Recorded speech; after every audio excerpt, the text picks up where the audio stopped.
성도의 믿음은 우리끼리만이 아니고 불신자와 더불어 살아가는 우리의 일상에서 가장 선명하게 발휘되어야 합니다. 너희는 세상의 소금이고 너희는 세상의 빛이다 하는 주님의 말씀도 그런 의미이죠. 저와 여러분들이 세상의 소금으로 살고 세상의 빛으로 존재하기 위해서는 불신자들의 삶의 특징을 이해하고 그와 대조되는 성도들의 삶의 특징을 이해할 필요가 있습니다. 오늘 본문 16절부터 24절까지는 가인과 그의 후손들이 대변하는 불신자의 삶의 특징을 설명하고 있고요. 25절, 26절은 셋과 에노스가 가르쳐주는 그리스도인의 삶의 특징을 선명하게 보여줍니다. 먼저 불신자들이 어떤 특징을 가지고 그들의 삶을 경주하는지 오늘 본문 16절, 17절을 보면 가인이 여호와 앞을 떠나서 그리고 성을 쌓았다. 그 성의 이름을 에녹이라 했다 하는 것으로 표현됩니다. 오늘 성경이 불신자들의 삶의 특징을 한마디로 표현하면요, 자기를 위해서 성을 쌓았다라고 설명하는 거죠. 원래 인생은 자기를 위해서 성을 쌓을 필요가 없죠. 여호와가 우리의 산성 되시기 때문에 자신이 자기를 위해서 성을 쌓을 필요가 없는데요, 가인처럼 여호와의 존전에서 쫓겨나면, 여호와 앞을 떠나면 하나님의 은혜가 그의 삶에서 사라지게 되면 자기가 자신을 책임져야 합니다. 자기 인생을 자기가 지켜야 합니다. 존재의 근본적인 불안이 시작되는 거죠. 여호와가 없으니. 그래서 자기를 위하여 성을 쌓는 것입니다. 권력의 성, 재물의 성, 기타 여러 가지 방편으로 할 수만 있으면 성을 높이 쌓아서 자신의 삶을 그 성 안에서 안전을 확보하고 예상 가능한 모든 피해로부터 자기를 지키려고 하죠. 성을 쌓는 것입니다. 성을 쌓는 것이 나중에 가면 집단적으로 이제 바벨 탑을 건설하는 것으로 발전되는데요. 성을 쌓는 것이, 성을 쌓고 사는 것이 왜 문제가 되느냐 하면, 성을 쌓는다는 것 자체가 성경 전체에서는 하나님을 대적하는 죄인된 인생의 대표적인 삶의 모습이라고 보기 때문에 그렇습니다. 더 큰 문제는 성을 쌓을 때 과정입니다. 권력의 성을 쌓고 재물의 성을 쌓고 그것으로 자신의 삶의 안전을 확보하려고 할 때 성을 쌓아가는 과정과 방법과 내용이 가장 큰 문제이죠. 오늘 본문 18절부터 나오는 가인의 후손들, 특별히 라멕의 인생을 보면 그게 두드러지게 드러나는데요. 18절, 19절, 20절, 21절, 22절이 다 그런 내용입니다. 라멕은 가인의 6대 손입니다. 그는 인류 최초로 중혼한 사람입니다. 아다와 실라라는 두 명의 아내를 거느렸고요. 이 두 명의 아내로부터 3남 1녀의 자식을 보았습니다. 두 명의 아내를 거느렸다는 것은 하나님이 금하고 당시 사회에서 금기시하는 것이라 할지라도 자신이 하고 싶으면 그 욕망을 쫓아 하나님의 룰도 사회의 통념도 다 무시하고 하고 싶은 대로 살았다는 의미가 있습니다. 그러니까 라멕 개인적으로는 하고 싶은 것을 마음껏 욕망대로 다 펼치고 살았던 인생을 아주 짧게 이렇게 묘사하고 있는 거죠. 두 명의 아내를 거느렸다. 이 두 명의 아내로부터 낳은 삼남일녀의 자녀 야발, 유발, 두발가인, 라아마라는 이 삼남일녀의 자녀가 또 보통 자녀가 아닙니다. 하나같이 탁월했는데요. 첫 번째 아들 야발을 보면요, 장막에 거하면서 육축 치는 자의 조상이 되었다, 그렇게 말하고 있죠. 육축 치는 자의 조상이 되었다는 말은 소 몇 마리, 양 몇 마리 길렀다, 그런 뜻이 아니고요, 전문적으로 대대적인 목축업을 시작했다, 그런 의미입니다. 당시로서는 최초로 대대적인 목축업을 전문적으로 시작해서 성공한 사람이 라멕의 첫째 아들 야발입니다. 그는 요즘 말로 표현하면 농경 분야의 선구자였습니다. 먹거리 문화를 장악한 사람이라고 볼 수 있죠. 문화 융성에 이바지한 사람입니다. 둘째 아들 유발은 어떻게 표현되어 있죠? 수금과 퉁소 잡는 자의 조상이 되었다, 그렇게 말하죠. 수금과 퉁소 잡는다, 풀필이 불었다, 그 정도가 아닙니다. 전문적인 예술 분야의, 음악 분야의 대가가 되었다, 그런 뜻이죠. 요즘 식으로 표현하면 줄리아드 음대에 나와서 음악 박사를 갖고 곡을 쓰고 곡을 만들고 노래를 창작해서 사람들에게 발표하면 대중적인 인기를 얻어서 그로 말미암아 수많은 부를 창출한 문화예술 분야를 선도한 그 분야의 선구자가 둘째 아들 유발이었습니다. 당대의 예술 문화를 선도했던 대단한 아들이죠. 셋째 아들은 두발가인인데요, 어떤 분야를 선도했죠? 요즘 말로 하면 기계공학 분야입니다. 각종 기구를 그리고 기계를 만드는 일에 선두자 역할을 한 사람입니다. 공학 박사이죠. MIT 공대를 나와서 공학 계열을 주도한 사람입니다. 만드는 제품마다 특허가 되어서 특허권을 가지고 수많은 부를 또 창출했던 기계공학의 선두자 라멕의 셋째 아들 두발가인입니다. 막내딸은요, 라아마입니다. 막내딸은 또 다른 기록이 세부적으로는 없죠. 그런데 그 이름의 뜻이 흥겹다 혹은 재미있다 하는 뜻을 가지고 있습니다. 재미있게 살았다, 흥미롭게 살았다, 그렇게 볼 수 있겠죠.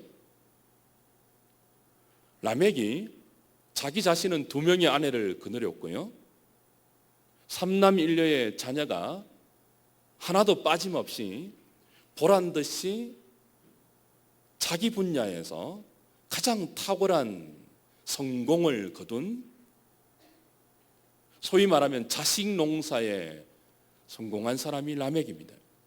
라멕이 가인의 후예로서 자기를 위한 성을 쌓은 대표적인 인물로 등장하는데, 라멕이 쌓은 성은 자식의 성이라고 볼 수 있습니다. 우리 한국 사회도 부모들이 가장 프라이드를 느낄 때가 언제죠? 자식이 잘 될 때죠. 자식은 영원한 노후 보장이라는 소리도 있지 않습니까? 삼남일녀의 자녀를 보면 부러워할 만한 성공을 거두었습니다. 든든한 성이죠. 근데 문제가 있습니다. 라멕의 인생을 보면 성을 쌓아도 보통 성을 쌓은 것이 아니고 모두가 부러워할 만한 견고한 성을 높이 쌓았는데요. 성경은 이 라멕의 성공이 어떤 성공인지를 분명히 우리에게 밝혀줍니다. 이런 성공 부러워해서는 안 된다는 뜻인데요. 23절, 24절 같이 한번 볼까요? 읽어보겠습니다. 시작. 라멕이 아내들에게 이르되 아다와 실라여,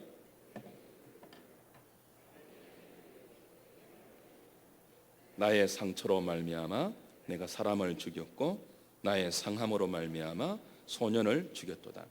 가인을 위하여는 벌이 7배일진데 라멕을 위하여는 벌이 77배이리로다 하였더라. 그렇죠? 자신의 두 와이프 앞에서 라멕이 하는 소리입니다. 힘자랑하는 것인데요. 자기 인생을 이렇게 소개하는 거죠. 그리고 자신의 삶의 가치관을 두 아내 앞에서 전수하는 것이라고 볼 수 있습니다. 조금 더 유추하면 4명의 자식들에게도 지금 두 와이프 앞에서 했던 이 가치관들을 가르쳤다고 볼 수 있죠. 요약하면 뭐겠습니까? 내 앞길을 막는 사람은 아이라도 소년이라도 어른이라도 나의 상함으로 말미암아 사람을 죽였다고 되어 있으니까요. 다 죽였다는 거예요. 아이도 죽이고 어른도 죽이고 자신을 상하게 하면, 자기 가는 길을 막으면, 자기가 계획하고 성을 쌓으려고 하는 그 인생 계획에 장애가 되면 아이도 제거하고 어른도 죽이고, 그렇게 해서 삼남일녀의 자녀를 그리고 자기 인생을 보란듯이 성공시켰다는 뜻입니다. 스스로 말하죠. 가인을 위하여는 벌이 몇 배라고요? 7배라면 자기를 위해서는요 77배래요. 무슨 뜻입니까? 가인보다 10배나 독하게 살았다는 뜻입니다. 가인도 얼마나 독해요. 성질 난다고 아우를 죽였지 않습니까? 근데 그 가인보다 라멕은요 자기 입으로 말해요. 나를 위해서는 벌이 77배다. 어떤 삶의 가치관일까요? 스스로 마음을 독하게 무장시키는 거죠. 유하면 살 수 없어. 우리 많이 들었던 이 시대의 가치관과 동일하지 않습니까? 자식들이 착하고 유하고 부드러우면 어른들이 걱정하는 소리가 있죠. 그렇게 물러 터져서 어떻게 세상 살고, 그렇죠? 독해야 된다고. 인생에게 몇 번 기회가 오지 않는데 자신에게 오는 기회를 붙들고 성공하기 위해서는 마음을 추스려야 한다고, 빈틈이 없어야 한다고, 좀 독하게 무장해야 한다고 많이 세상에서 가르치죠. 가인을 위해서는 벌이 7배인데 라멕을 위해서는 77배다. 가인보다 10배나 마음을 독하게 먹고, 자기 가는 길에 방해가 되면 소년도 죽이고 아이도 죽이고 어른도 죽이고 노인도 죽이면서 그렇게 성공을 향하여 질주했다는 뜻입니다. 사랑하는 여러분, 정도의 차이는 있지만 하나님 없는 인생들이 살아가는 대부분의 모습은 그렇지 않습니까? 자기가 자기 인생을 책임져야 되거든요. 하나님의 은혜가 없으니까요. 자기 경험, 자기 실력, 자기 재주, 자기 머리, 그것만이 자신의 자산이지 않습니까? 그것 가지고 남들과 경쟁해서 살아남고 이겨야 되니까 양보하면 안 되죠. 손해볼 수 없다고 생각하죠. 불신자들은 그래요. 하나님 없는 인생은 그런 가치관이 당연하죠.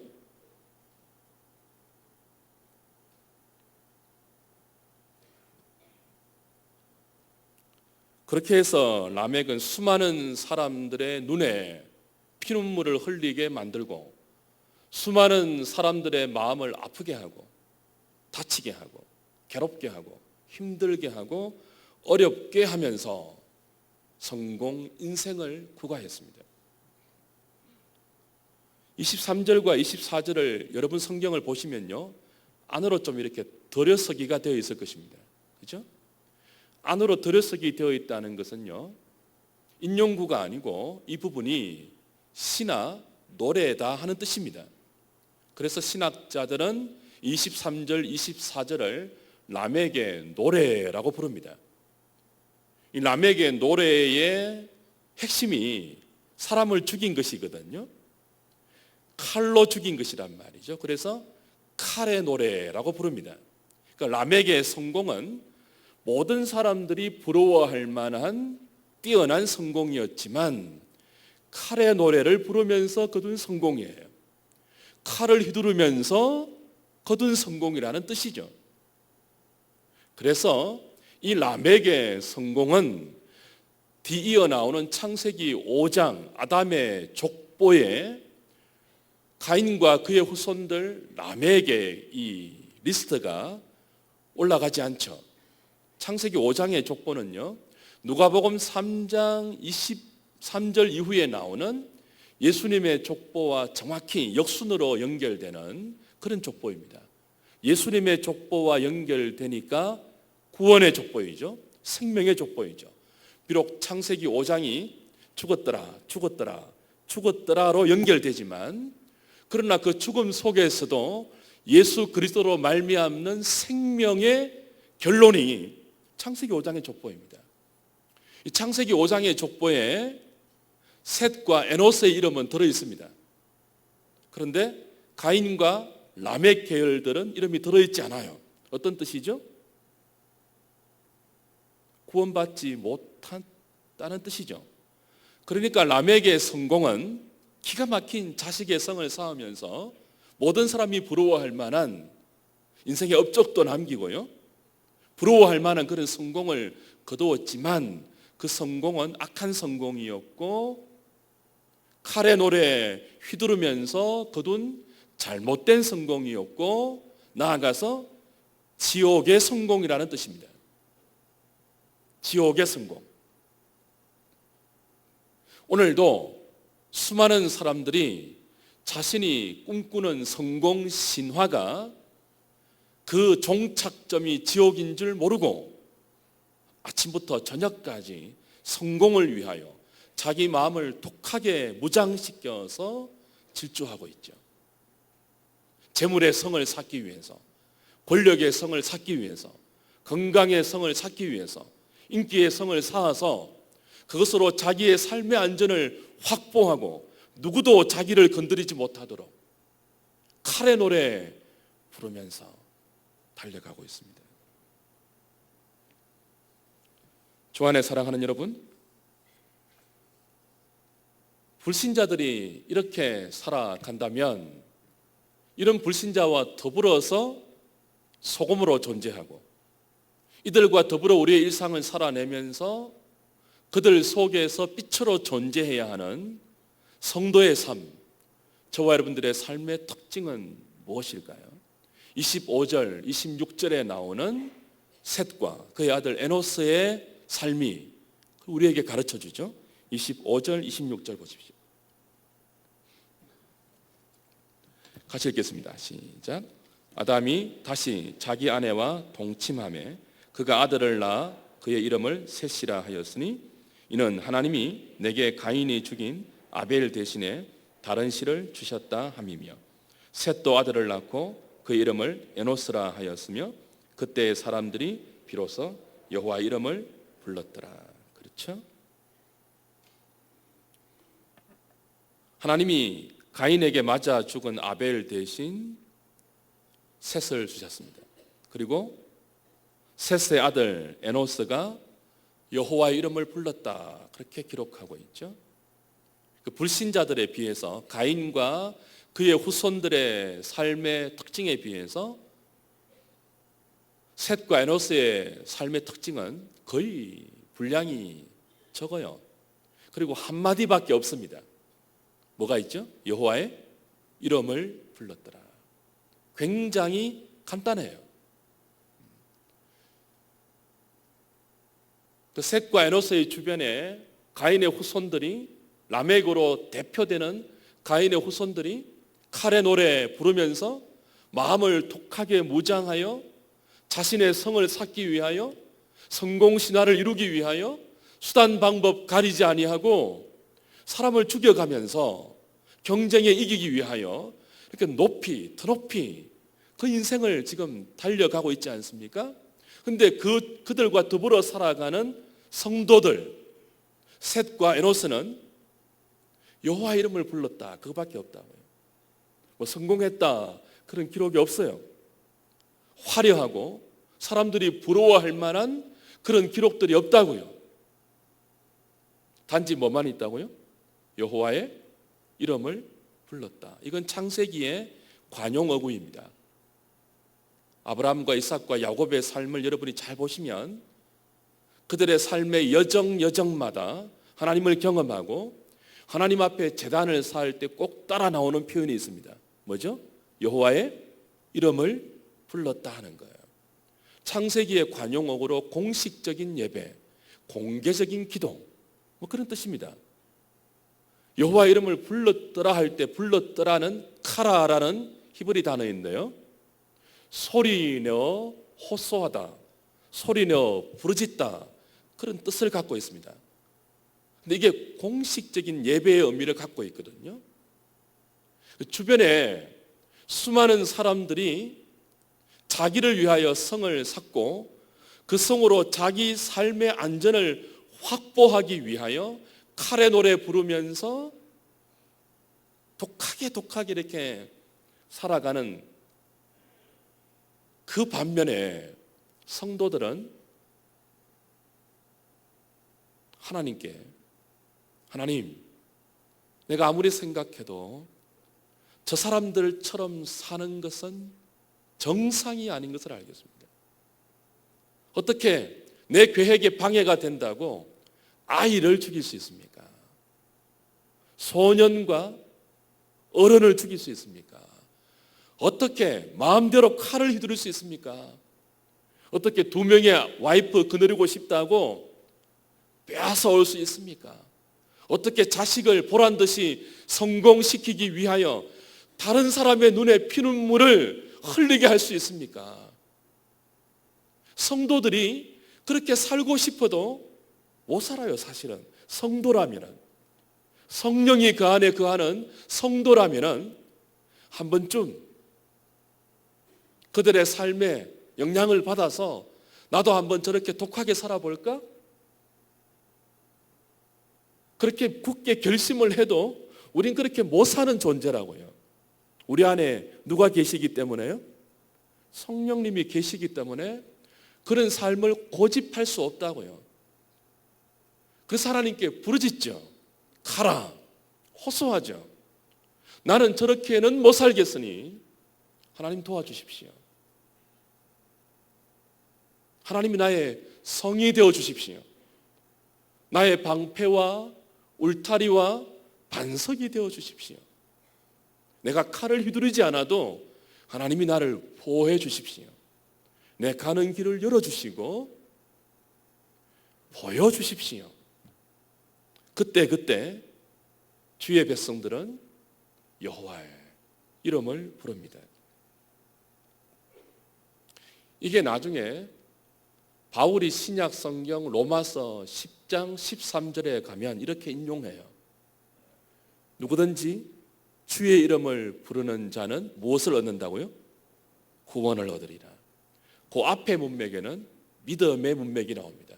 사람이 마음으로 믿어 입으로 시인해야 구원을 얻고, 그 다음에 뭐가 나온다고요? 누구든지 주의 이름을 부르는 자는 구원을 얻는다. 믿음으로 구원을 얻는데 그 구원 얻는 믿음을 주의 이름을 부르는 것이라고 바울이 인용했다고요. 표현했다고요. 그러니까 여호와 이름을 부른다는 것은 구원 얻는 믿음을 가지고 살아가는 사람들, 그런 뜻입니다. 여호와 이름을 부르면서 하나님을 예배하고 하나님께 호소하고 하나님께 기도하고 여호와를 의지하면서 믿음으로 사는 사람들이죠. 사랑하는 여러분, 믿음으로 사는 것이 무엇일까요? 저와 여러분들이 믿음으로 살아야 되는데요, 믿음으로 사는 것은 예수 그리스도와 연합되는 것이죠. 주님과 상관없이 살면서 내 힘으로 안 되는 것, 내 실력으로 이루지 못하는 부분에 주님의 능력을 구하여 그것을 성취하는 정도가 아니고, 내가 할 수 있는 것도 충분히 내 손으로 할 수 있는 것도 주님과 내가 하나 되어서 그분과 연합되어 있기 때문에 매사를 그분께 물어보고 그분의 뜻을 구하여 어떻게 하면 되죠? 걸음걸음을 그분의 눈 앞에서 살아내는 것. 주님이 내 안에, 내가 주님 안에, 그렇게 사는 것이 주님과 연합되는 것이고, 성경은 그것을 예수 믿는다 그랬습니다. 예수 믿는 것이 창세기 표현은 무엇이라고요? 여호와의 이름을 불렀다입니다. 우리로 하여금 예수 믿게 하는 것, 여호와 이름을 부르게 하는 것은 성령의 결과입니다. 요엘서 2장 보시면요, 28절 이후를 보시면 이런 표현이 있죠. 요엘 선지자가 성령 강림을 이렇게 종말적으로 예언합니다. 그 후에 내가 내 영을 만민에게 부어주리니 너의 자녀들이 장래일을 말할 것이며 너의 늙은이는 꿈을 꾸며 너의 젊은이는 이상을 본다. 성령 강림에 대한 요엘의 예언이죠. 이 성령 강림의 마지막 결론이 32절에 나오는데요, 32절에 누구든지 뭐예요? 여호와 이름을 부르는 자는 구원을 얻는다. 이게 이제 바울이 인용한 구절입니다. 여호와 이름을 부르는 자는 구원을 얻고, 그게 믿음의 삶인데, 믿음의 삶이 뭐냐라고 하면 성령을 받아서 이루어지는 삶인데, 자녀들이 장래일을 말하고요, 늙은이가 꿈을 꾸고요, 젊은이가 이상을 보는 거예요. 비전을 보는 거예요. 자녀들이 장래일을 말하고 늙은이가 꿈을 꾸고 젊은이가 이상을 보는 것은 어떤 초월적인 종교적인 체험이 아니에요. 말하는 것, 자녀들이 장래일을 말하는 것, 말하는 문제예요. 늙은이가 꿈을 꾸는 것, 가슴에 품는 꿈에 관한 거예요. 젊은이가 이상을 보는 것, 보는 것에 관한 거예요. 그 불신자들이 하나님의 은혜가 없으니까, 하나님의 존전에서 떠나버렸으니까 자기가 자기를 위하여 성을 쌓을 때 칼의 노래 부르면서 성공을 위하여 질주하지 않습니까? 불신자들이 말하는 말의 대표적인 것은요, 성공입니다. 그들의 가슴에 품는 꿈도 성공입니다. 보는 것도 성공입니다. 그걸 위해서 수단 방법 가리지 않는다고요. 근데 성령을 받으면 자녀들이 다른 것을 말해요. 장래일을 말합니다. 지구촌 120년 인생을 초월한 하나님께서 우리에게 허락하시는 영원한 나라에 대해서 말하죠. 늙은이가 꿈을 꿉니다. 다른 것을 품죠. 젊은이가 이상을 봅니다. 다른 것을 보죠. 그러니까 다르게 말하고 다르게 꿈꾸고 다르게 보는 것이 예수 믿는 것입니다. 그게 여호와 이름을 부르는 것이고요, 그렇게 살 때 구원이 허락되는 것입니다. 구원받은 자의 삶을 한마디로 표현하면 다르게 사는 거예요. 다르게 말하고 다르게 꿈꾸고 다르게 보는 거죠. 그걸 누가 그렇게 한다고요? 성령께서 그렇게 하십니다. 성령께서 여호와 이름을 부르게 하시고요, 성령께서 믿음을 갖게 하시죠.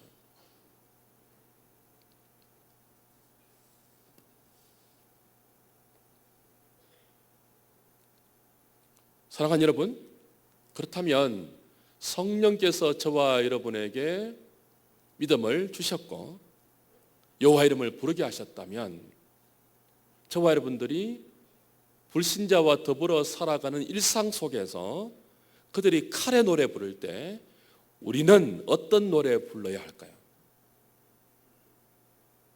주님과 연합된 것이 믿음의 삶인데요, 이건 양과 목자의 관계로 비유할 수 있습니다.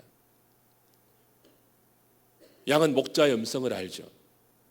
목자도 양의 기도를 듣습니다. 성도가 부를 노래, 저와 여러분들이 부를 노래는요, 목자의 노래입니다. 불신자들이 뭘 부를 때요? 칼의 노래 부를 때, 여호와 이름 부르는 자들은 목자의 노래 부르면서 믿음으로 산다고요. 여호와는 나의 목자시니, 시편 23편이죠. 내게 부족함이 없으리로다. 그가 나를 푸른 풀밭에 누이시며 실만한 물가로 인도하시는 도다.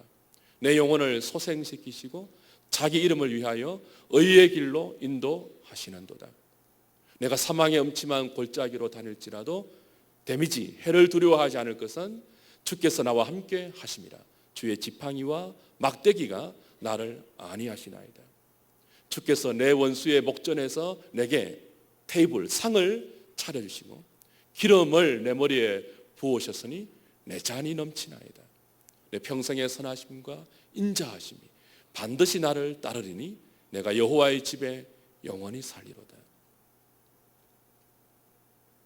목자의 노래 부르면 부족함이 없다고 노래하게 됩니다.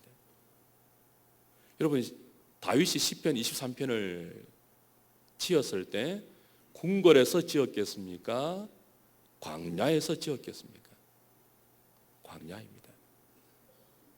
광야는 부족한 곳입니다. 먹을 것이 없고요, 입을 것이 없고요, 마실 것이 없는 곳이에요. 부족함 투성이의 환경이 광야입니다.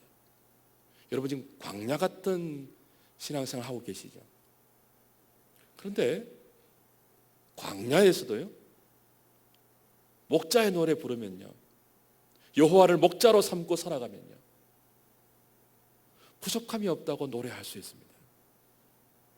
부족함이 없는 정도가 아니라 내 잔이 넘친다라고 노래할 수 있습니다. 칼의 노래 부르면서 모든 사람들이 부러워할 만한 성공 신화를 이룬 사람들은 그 성공이라는 성 안에 갇혀서 끝없는 존재의 불안 속에서 떱니다. 많이 있는데도 불안해요. 늘 부족하다고 느껴요. 그런데 광야에서도 자기가 자기를 위한 성을 쌓지 않고 여호와를 목자로 삼고 여호와를 산성으로 삼아 여호와 이름 부르면서 믿음으로 다르게 말하고 다르게 꿈꾸고 다르게 보는 사람들은 하나님께서 인도하는 삶이 있기 때문에 부족함이 없다고 노래하죠. 내 잔이 넘친다고 말하죠. 1930년대 초 만주 벌판을 무대로 해서 3명의 남자들이 자충우돌하면서 한 장의 보물 지도를 차지하기 위한 경쟁을 벌인 영화가 있습니다. 기억나십니까? 놈이라는 영화입니다. 풀네임은 좋은 놈, 나쁜 놈, 이상한 놈입니다. 정우성, 이병헌, 송강호가 주인공으로 출연했는데요, 저는 이 영화 2번 봤습니다. 2번 보면서도 누가 좋은 놈인지, 누가 나쁜 놈인지, 누가 이상한 놈인지 구별이 안 되더라고요.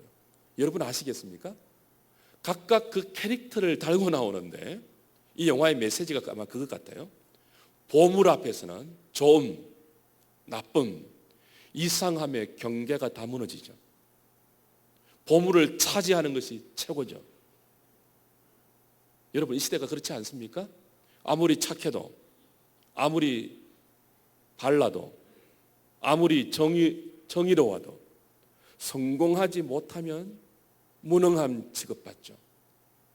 성공하지 못하면 악입니다. 이 시대는 더럽고 부끄럽고 악하고 독하고 폐역해도 성공하면 선이 되는 시대입니다.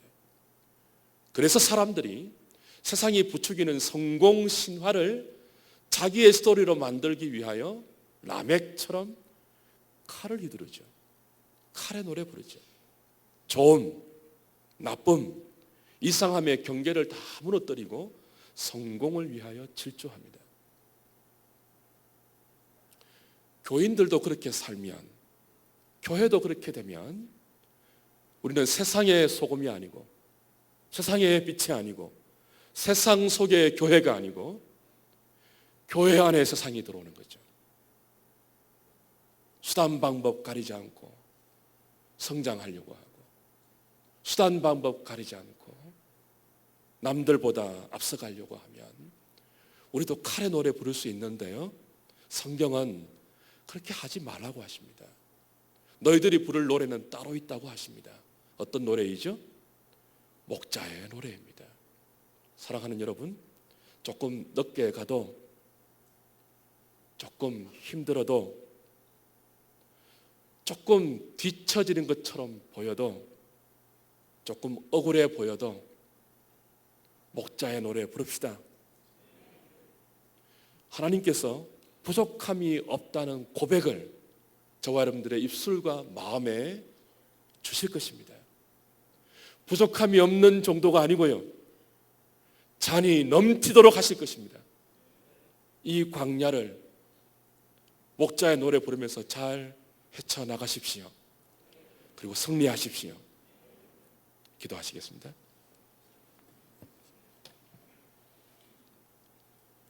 하나님 감사합니다. 사방 천지가 칼의 노래 부르면서 자신을 위하여 성을 샀고 성공 신화를 이루기 위하여 독하게 마음을 무장하여 질주하는 그런 시대입니다. 이런 시대 가운데 우리를 세상의 소금으로 부르셨고 빛으로 불러서 여호와 이름을 부를 수 있도록 성령께서 믿음을 주셨습니다. 우리가 부를 믿음의 노래, 목자의 노래를 가르쳐 주셨습니다. 칼을 휘두를 때 우리는 믿음으로 여호와께 호소하게 하시고, 그래서 아무것도 없는 것처럼 여겨지는 광야에서도 부족함이 없다고 노래할 수 있는 저희들 되게 하여 주시옵소서. 하나님이 인도하시는 푸른 초장과 쉴만한 물가가 우리 믿음의 여정 준비되어 있는 것을 보게 하여 주시옵소서.